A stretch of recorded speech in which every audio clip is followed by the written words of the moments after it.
please remain silent. Anything said and can will be used against you in the court of law. You have the right to talk to a lawyer and have them present with you while you're being questioned. If you cannot afford to hire a lawyer, one will be appointed to represent you before any questionings if you wish. All right. You good, dude? Hello and welcome back to the channel. Today I want to start with nothing but paper. No interviews, no press conference, no Dateline episode, just a stack of court records out of Cadillac, Michigan, where a pregnant woman named Rebecca Park is dead. And 4 different people are now facing felony charges. 2 of them for first degree and torture. All of that is coming from one small courthouse, one judge, one offense date, November 22nd, 2025. This episode, I want to walk through exactly what the documents say, the case history, the felony complaints, the arrest warrants, so we can see how the state of Michigan is building this case on paper. First thing I want to do is give a shout out to Cherie with As the Gavel Drops for the documents that we'll be going over today. Thank you, Cherie, and thank you, As the Gavel Drops, for all of your hard work. These records come from the 84th District Court and the 28th Judicial Circuit in Cadillac, Michigan, which covers Wexford County. All of the criminal cases we're looking at are assigned to the same judge, Judge Corey J. Wiggins. The documents are all dated December the 3rd, 2025, but they trace back to an offense that dated on November 22nd, 2025. We have 4 separate defendants in this case so far: Kimberly Sue Park, Richard Lee Falor, Cortney Marie Fox Bartholomew, and Alan Bartholomew. The complaining witness, basically the affiant officer of the complaints, is Sergeant Chris Pisker in 3 of the 4 cases: Park, Cortney Bartholomew, and Bradley Bartholomew. In the Fowler case, the complainant is a different detective, Sergeant Aaron Killenbeck. Before we go count by count, just a quick reminder, these are allegations. Everyone I'm about to talk about is presumed innocent unless and until they're convicted in a court of law. I'm reading from charging documents, not a verdict form. The first case is People versus Kimberly Sue Park. Her case number is 25-4949-FY-1. The offense date listed is November 22nd of 2025. Kimberly is not charged with homicide here. Her case is tied to what happened to Rebecca, though, through allegations that she interfered with the investigation and lied about a felony. According to the case history and the felony complaints, she is facing at least 2 major counts: tampering with evidence, criminal case punishable by more than 10 years. The allegation is that she knowingly destroyed, concealed, or altered evidence in a criminal matter where the underlying offense is punishable by more than 10 years. In plain language, the state is saying she helped hide or tamper with evidence connected to a very serious crime. 2, false report of a felony. She's charged under the false report statute. This is not just got a detail wrong. The statute is used when someone is accused of intentionally making or causing a false report of a felony to law enforcement. This complaint lays out that these acts are alleged to have occurred in Wexford County on or about November 22nd, 2025. The complainant Pisker swears out the complaint, and the prosecutor, Joanna Carey, authorizes it. Judge Wiggins signs off on the arrest warrant on November 26th, 2025. So now we can talk a little bit about the bond, because that tells us how seriously the court is treating Kimberly's role. The bond history page shows a relatively high bond amount for a non homicide defendant. You can read the exact dollar figure on screen. Conditions including no threatening or harassing behavior, GPS tether with house arrest enforced by corrections, no weapons, and no contact with co defendants Brad and Cortney Bartholomew. Those no contact orders are a big clue that the court sees her as part of the same overall incident, even though her charges are different. So, in the mental map, Kimberly Park is an alleged post crime conduct, tampering with evidence and filing a false felony report. Next up is a very different kind of case that still points back to the same date: People versus Richard Lee Falor. Case number 25-4946-FY1. This case is a drug case. It's not a homicide case, but it's bundled with the same offense date of November 22nd, 2025. The amended felony complaint shows Fowler charged with controlled substance, delivery, manufacture methamphetamine, controlled substance, delivery, manufacture methamphetamine, second count, which is often tied to quantity or a separate act, and a habitual offender, fourth offense notice. The habitual notice isn't a separate crime, but it dramatically increases the possible sentence if he's convicted. With a fourth offense habitual, a meth delivery case can turn into a potential life max sentence. The complainant in Fowler's case is Sergeant Aaron Killenbeck, and the narrative in the second complaint describes methamphetamine delivery manufacturer in Wexford County on or about November 22nd, 2025, with follow-up actions like vehicle searches and lab testing implied by the statutory sites. Bond conditions are also listed here and include no criminal behavior, no use of alcohol or controlled substances with random testing, no weapons, no contact with certain co-defendants, and supervisions by corrections with tether.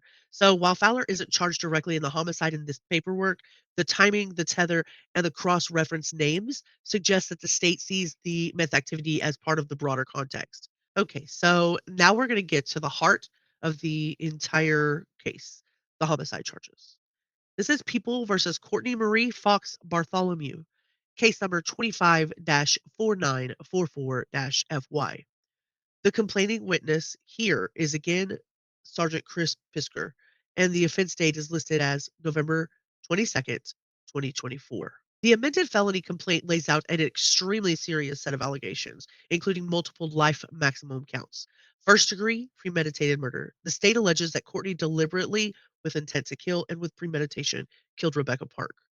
First degree felony murder. Here, the state says Rebecca was killed during the commission or attempted commission of another felony, specifically torture. Conspiracy to commit torture. Alleged agreement with Bradley Alan Bartholomew and or other unknown persons to commit the felony of torture. 4. Torture. Allegations that she knowingly or intentionally caused great bodily injury or severe mental pain or suffering to Rebecca Park, a person within her custody or physical control. 5. Assault on a pregnant individual, intentionally causing miscarriage or stillbirth. This is where the document specifically says that Rebecca Park was pregnant and that the assault is alleged to have caused a miscarriage or stillbirth or death to the embryo or fetus. 6. Conspiracy to commit assault on a pregnant individual causing miscarriage or stillbirth. 7. Unlawful imprisonment, allegedly restraining Rebecca to facilitate the commission of a felony to terrorize her. And 8. Disinterment or mutilation of a dead body without medical examiner permission, citing the statute that prohibits removing or interfering with a dead body without prior authorization. Each of these counts is a felony, and several of them, including the murder counts and torture, carry potential life sentences. The complaint language ties all of this back to the same date and county, and the same judge who also signs off on the warrant.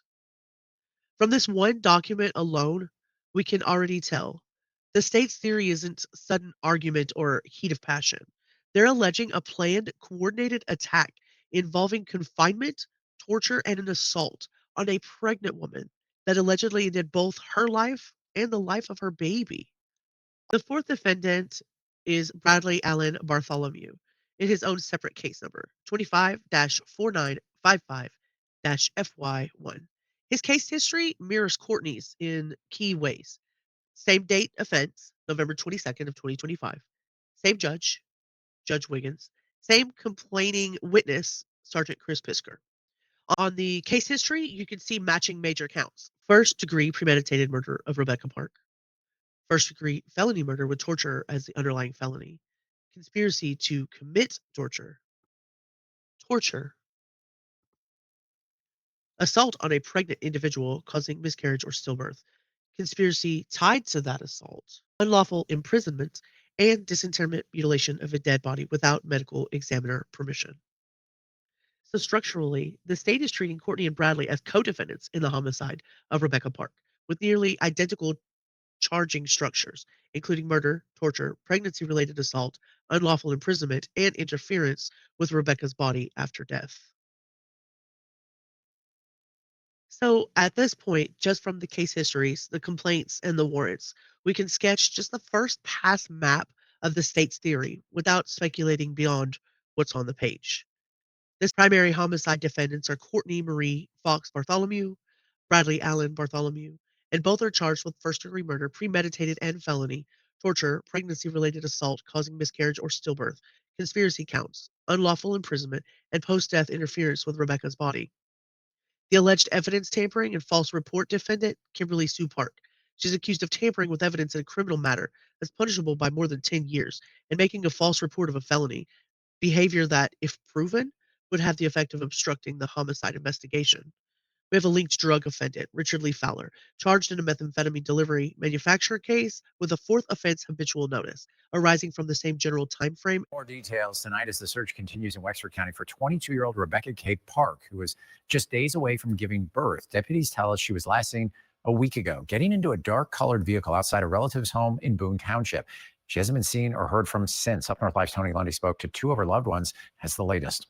Investigators later found Rebecca's cell phone discarded along a nearby tube track, a discovery that's only added to her family's fear. Just keep telling myself every minute that she's gonna be found. Her and the little man are gonna be safe, okay.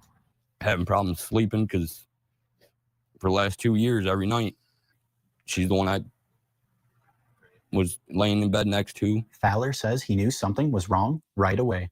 I tried to call her a few times because I didn't get no messages, call from her, nothing. And it's just not like her. As of yet, we don't know how, if at all, if the case against Falor is actually connected to the homicide beyond just the shared date, the players, and the location of the incident.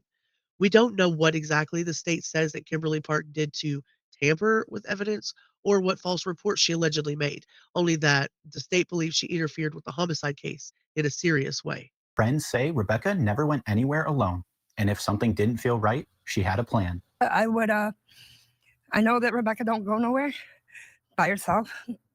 I know that me and Rebecca and Paige have had a thing in mind for at least 6 years now, that if something was to go wrong, we have Rebecca's okay to call the cops and have them come look for her. Now, they're pleading for anyone with information to come forward. A reward of $10,000 is now in place for information that helps bring Rebecca Park home safely. In Wexford County, Tony Lundy, Up North Live News. Future filings, especially some probable cause affidavits, preliminary exam transcripts, autopsy reports, and discovery lists will help fill in some of these blanks. But I do know that her and Richie were talking about getting married, and they were trying to figure out how to get that goal achieved along with buying their own house. She helped me, and it ended up sending her into labor and going to Cadillac Hospital.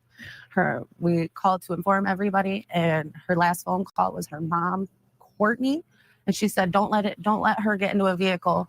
I'm on my way." She got into a van with Kimmy and Courtney and left. I haven't heard from her since. Deputies say Rebecca is not in any legal trouble. They just need to confirm she and her baby are safe.